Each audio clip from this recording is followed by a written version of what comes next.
Coming up next on News Channel 2, it seems the voting trend during this political season is to cross over party lines in the voting booth. We'll take an in-depth look. Plus, a local woman sentenced today after being found guilty of killing a young attorney in a drunk driving accident. And then it's not quite spring, but the meltdown and the dress down begins. I'm Bill Worden. News Channel 2 is next.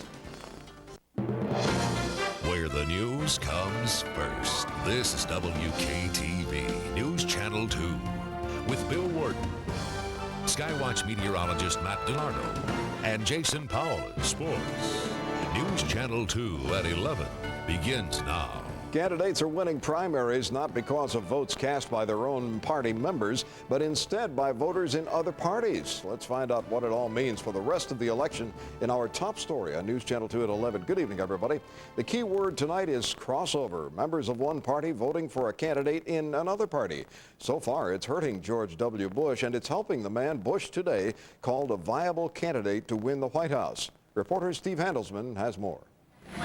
Okay, guys, see ya. John McCain's dramatic comeback is thanks to Michigan Democrats who voted for him in a Republican primary. Today in Washington State, where next Tuesday's primary has the same open rules, McCain claims he's building a crossover coalition. Thank you. It's preserving our core conservative Republican principles and yet attracting to our banner people who are independents, people who are Democrats, libertarians, vegetarians. We want them all. Bob Dole failed to win crossovers in '96, and he lost big. God bless Democrats for Ronald Reagan helped assure both of his wins. Republicans need crossover to get to the White House. But to win the Republican nomination, George W. Bush needs to stop crossover to McCain. In fact, he is a viable candidate for the presidency. But in the big New York primary in 2 weeks, in the bigger California delegate contest on that March 7th, Super Tuesday, only Republicans can vote. 2 closed primaries. Bush figures that favors him. And I want to thank all the Republicans who supported me. I won overwhelmingly amongst the Republicans in Michigan. It'll be personal. Bush fending off charges that he's too cozy with the religious hard right. I reject bigotry. I reject prejudice. I repudiate anti-Catholicism and racism. McCain fending off charges that he's too cozy with Democrats. Don't fear this campaign, my fellow Republicans. Join it. Join it. Now that he's attracted crossovers, McCain knows his surge will stop if he can't get Republican votes in the big primaries ahead. I'm Steve Handelsman, NBC News at the White House. Meanwhile, the White House unveiled a plan today that'll make it easier for low-income working families to own a reliable car and remain eligible for food stamps. President Clinton says transportation is one of the biggest barriers that keeps Americans from holding a steady job. Under current rules, a family cannot own a car worth more than $4,650 while getting food stamps. It doesn't take Einstein to figure out that transportation is critical to matching the available workforce with the available jobs. Now, if Congress approves, the plan could help an estimated 150,000 people own a car over 5 years. Turning to the Supreme Court now, for the first time, the highest court took up the issue of managed health care, what HMOs defend as a way to provide affordable, quality medical care. One woman who is challenging HMOs' cost-cutting practices, saying they violate a federal law requiring such plans to operate in patients' best interests. 9 years ago, Cynthia Herdrick went to her doctor in serious pain. The doctor ordered an ultrasound, not at a nearby hospital, but at an HMO facility 50 miles away, and 8 days later. While she waited, her appendix burst, causing a major infection. Though she won $35,000 in a malpractice suit, Hardrick also blames a bonus program in the HMO rewarding doctors who cut costs. I would like to hear the justices say that yes, as a result of that incentive clause being in place, that also hindered the care that I received. Cynthia Herdrick says part of her mission is to remind other HMO members that medical opinions can be about both health and money. But for right now, at least, some justices appear reluctant to have the courts second-guess how HMOs balance medicine and money, now affecting some 160 million Americans. Back here at home, a woman convicted of killing another man in a drunk driving crash was sentenced today. Dorothy Knobloch pleaded guilty in October to the drunk driving death of Stephen Edivieri. The crash happened in April. Knobloch apologized and said she wished she could take back that day. She will spend the next 3 to 9 years in prison. Brian Winters is accused of killing Lisa Gill of Deerfield in a drunk driving crash 1 year ago. The indictment levels 9 charges against him, including driving 61 miles an hour in a 30-mile-per-hour zone and second-degree manslaughter. Today in court, testimony from a husband and wife karaoke team who worked at the bar where Brian Winters was drinking the night of the fatal crash, each saying that Winters told them he planned to give Lisa Gill more than a ride home. Another passenger who was in the car, James Richards, took the stand today, showing the jury his scars, but couldn't even remember who was driving the car that night. A Whitestown police officer testified that he did see what appeared to be a bloody Brian Winters behind the wheel. The testimony continues tomorrow. Also on the legal front, a jury in Albany has gone home for the night after deliberating until 8:30 this evening. They're deciding the fate of 4 white police officers accused of murdering a West African immigrant. Amadou Diallo was unarmed when he died in a hail of bullets on his Bronx doorstep. The officers say they thought he had pulled a gun. Prosecutors say the officers shot Diallo without warning. The Federal Bureau of Investigation is now officially investigating the Los Angeles Police Department for corruption at the request of Police Chief Bernard Parks. The agency already has been looking into possible civil rights violations involving the shooting of an unarmed man by area officers. 6 FBI agents will join the ongoing police and district attorney investigations and share all information they compile. Today is a big step on the road to justice. We must do everything in our power and tap every resource to ensure that people who have been wrongfully imprisoned are released as quickly as possible, and that officers who have committed crimes are brought to justice as quickly as possible. The police department probe in L.A. already has resulted in the suspension of about a dozen officers and the reversal of 40 criminal convictions. 1 prison inmate is shot to death. 8 others are injured tonight after a prison riot at a facility in Crescent City, California. A prison official at the Pelican Bay State Prison said the whole thing lasted about 30 minutes. As many as 200 inmates were involved. Many of them were using handmade weapons. The fight was mostly between blacks and Hispanics.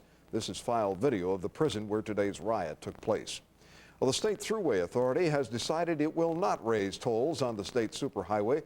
Governor Pataki and other state lawmakers were highly critical of the plan, leading the authority's 3-member board to unanimously adopt a resolution killing the toll hike idea. Thruway officials had said they needed the extra money to pay for roadway improvements over the next 5 years. It isn't immediately known tonight how the Thruway Authority would now pay for those projects. Everybody's talking about the warming trend outside. It was another spring-like day, and as Susan Tran found out, there are some who are more than ready for the temperatures to keep going up. The snow is slowly melting away as we pass 50 degrees for the 2nd day in a row. And if you venture into Up to Par, you'd think it was a nice spring day with what looks like grass and those sitting around in lawn chairs. It's girls' field hockey night, and these ladies are dressed like it's springtime. I think that it helps us get more active into sports instead of just being locked up all winter. So with the warm weather, we get to go do different activities. And parents who came to cheer them on are cheering on the springtime temperatures. It's nice to come here when it's, 20 below out and it feels like summer in here a little bit anyway. On a night like tonight, you could actually go without your winter coat. But with all the melting snow, you can't go without your snow boots. Back at Up to Par, these ladies have certainly gone without a lot more than just the winter coat. They've been inspired by the warming trend and are in things like shorts, t-shirts, and even sandals. Yeah, after the game, you're sweating and you're outside and you feel like it's really summer out there. Okay, so it doesn't feel exactly like summer, and we have a month before spring. But look around. Doesn't it look like it already? In Schuyler, Susan Tran, News Channel 2. Profits and sales at Oneida Limited continue to soar. The company's stock price closed sharply lower today amid the takeover attempt by Ohio-based Libby Inc. You can read all about it in tomorrow's newspaper. Some of Daimler Chrysler's new customers can't even drive yet, which is just the way the company wants it. The company recently launched a child safety seat inspection program called Fit for a Kid to protect the smallest customers. You can read all about it in tomorrow's edition of the Observer-Dispatch. The Syracuse Orangemen were in action tonight against Villanova. Jason Powles will have all the highlights and the scores coming up after sports. Plus, are you looking to find out if your favorite artist walked away with a Grammy tonight? We'll have some of the big winners coming up. But first, in our look around the world, Gulf oil ministers meeting in Saudi Arabia today. They are hinting at some kind of an increase in production to bring the oil prices back down.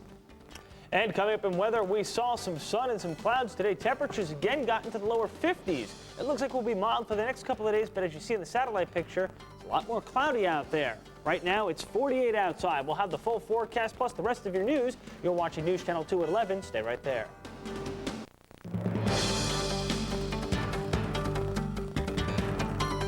Welcome back, everybody. With oil prices at near record levels, Gulf region oil ministers are meeting to discuss raising the production levels to bring down those sky-high prices. That tops our look around the world.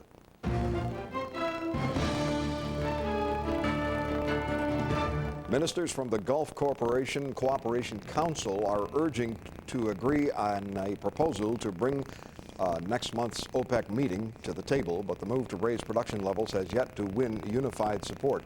Saudi Arabia is expected to lead the charge in raising production levels. They are also expected to push the measure through in spite of opposition from countries including Kuwait and Iran.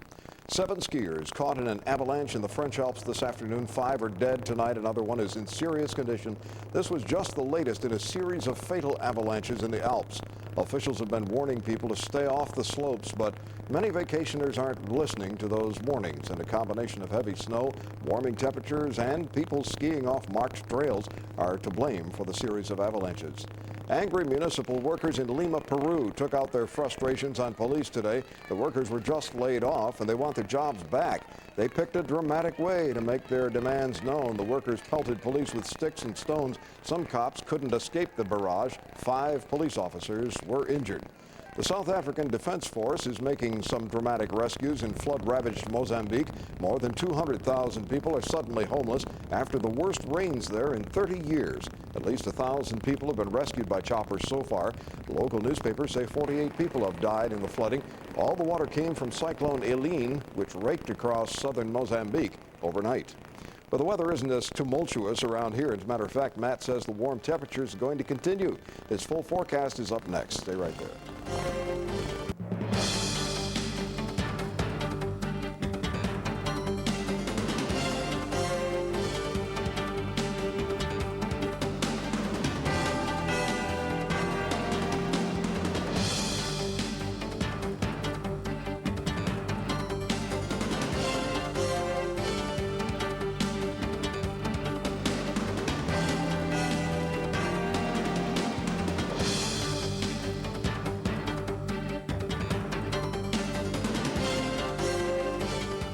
Tonight's Stock Market Report is brought to you by Caruso McLean Investment Advisors.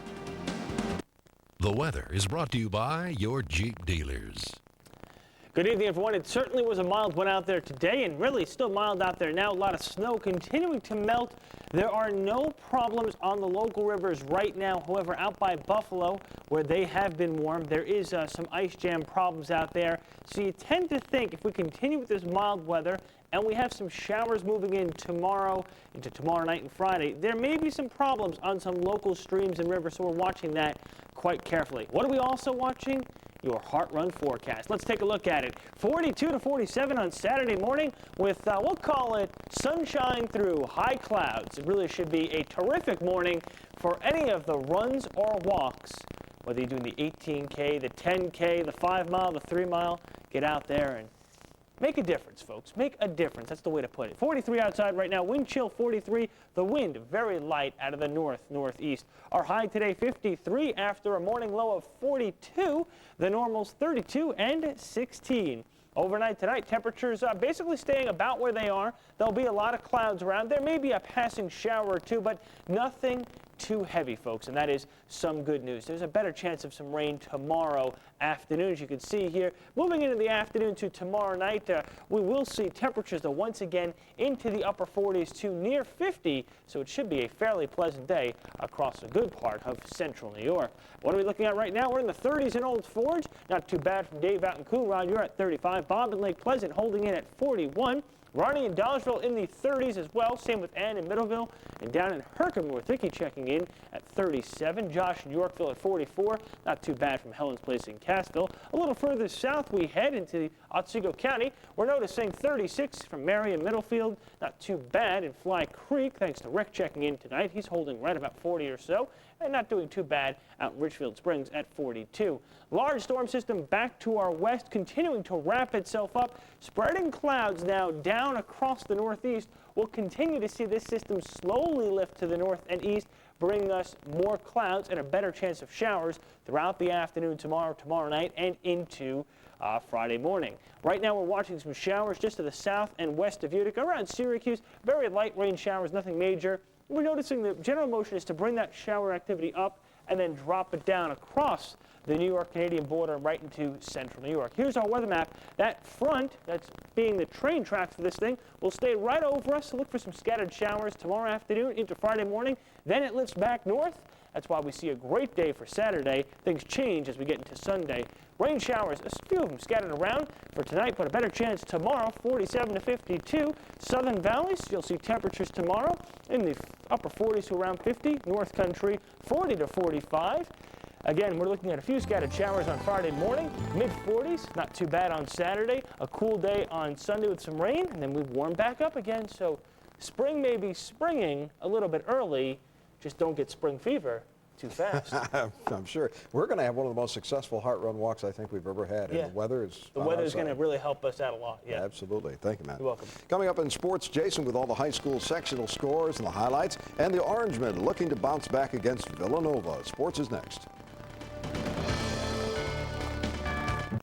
The Sports is brought to you by your Jeep dealers. Evening, everyone. Every game from here on in is crucial for the SU Orangemen because basically the Big East is up for grabs. Tonight, the Cuse hosted the surging Villanova Wildcats, and Coach Boeheim had a simple plan for his team: play better. And they certainly heard him in the first half. On the break, Jason Hart dishing to Eton Thomas for the hoop and the harm. Deshaun Williams, he had it going off the bench. He was sharp. His long three, part of a 26-4 run by SU. They led by 16 at the break. Second half, more of the same. Jason Hart was a dishing fool. He had a career-high 14 assists. Williams and Shumpert each had 15 as SU rolls over the Wildcats, 91-63, your final score. It's boosted for us as well. I think we was kind of questioning our ability, but, you know, we have it. You guys have to go out there and play. You miss shots, so what? Just go play hard and just keep playing hard, and you'll win games. They didn't miss shots. We made them miss shots, and it was our defense, and that's getting back to where we were earlier. It was our intensity was there. Our transition game was there both ways. Next up for the Cuse Georgetown on Sunday. Locally, SUNY Utica Rome qualified for postseason play on the final game of the season. So in effect, that was already a playoff game for them. Tested and ready to go, they took on Brockport in the first round of the SUNYAC tourney at the Odd, and the Wildcat fans were out in full force. There they are. Tech played catch-up all night long. Rick Bond hits the three. He had 13 on the night. Then Omari Staples inside for 2 of his 10. Brockport, though, led 34-19 at the half. Wildcats played better in the second half. Keith Glenn had 18 for them, but Brockport way too much. Mark Adams, 24, as the Eagles advanced with the 63-56 win over SUNY. On the high school courts, the basketball sectionals continued today. We start in Class C, where a big local matchup had to be in Secoit.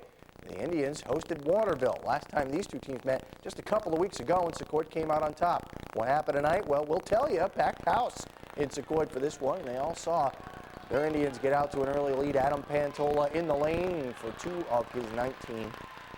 Waterville would play him tough. Kyle Main drives and gets it to fall. Jeremy Godfrey led them with 17, but Pantola and crew held them off. Bill Jones led all with 22. Secoit wins at 64-54. They will face Herkimer in the next round. In Class D, Sackett's Harbor took on New York Mills, and the Marauder fans certainly had a lot to cheer about. Matt Teachout was one reason.